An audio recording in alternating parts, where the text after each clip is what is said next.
Graça e paz, Deus abençoe sua vida. Liderança em tempo de crise.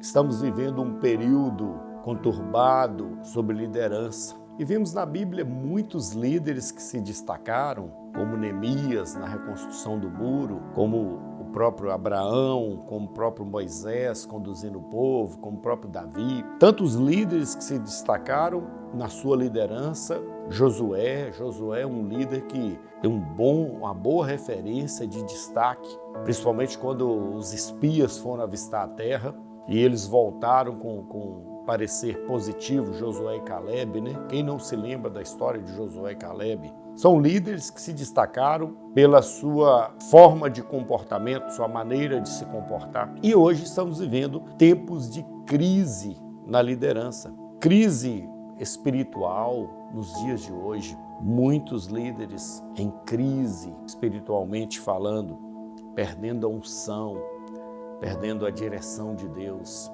É até um perigo, porque quando um líder perde a direção, a visão espiritual do reino de Deus, ele começa a ser um animador de plateia. E isso acaba gerando uma crise em toda a sua liderança. Muitos líderes também com crises emocionais, casais, esposos, esposa, pastores, líderes de empresas com crises às vezes conjugais, crises familiares, crises emocionais, depressão. Olha, depressão então é aí a coisa do momento, né? É a doença do século. Depressão, estresse, por causa da pressão que tem sido sofrido, os líderes estão sofrendo. Mas muitos acabam perdendo na sua liderança os valores e princípios bíblicos que os direcionariam ao centro da vontade de Deus. Então vamos trabalhar uma série de propostas aí falando sobre lideranças em tempo de crise.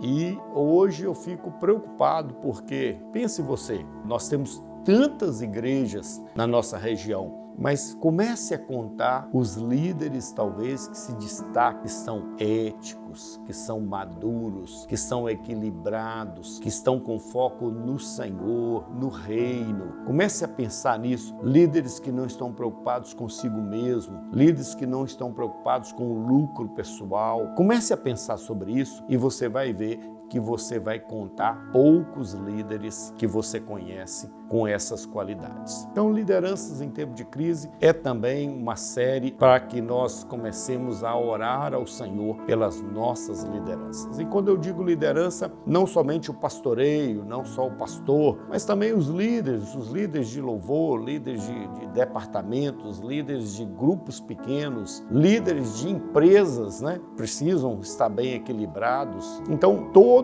tipo de liderança que precisa ser colocada debaixo da presença do Senhor. Liderança em tempo de crise é o que vamos trabalhar. Que Deus esteja nos abençoando e nos direcionando para que nossa liderança, as lideranças que são exercidas por nós ou sobre nós, sejam lideranças vindas com orientação diretamente do trono de Deus. Deus abençoe sua casa.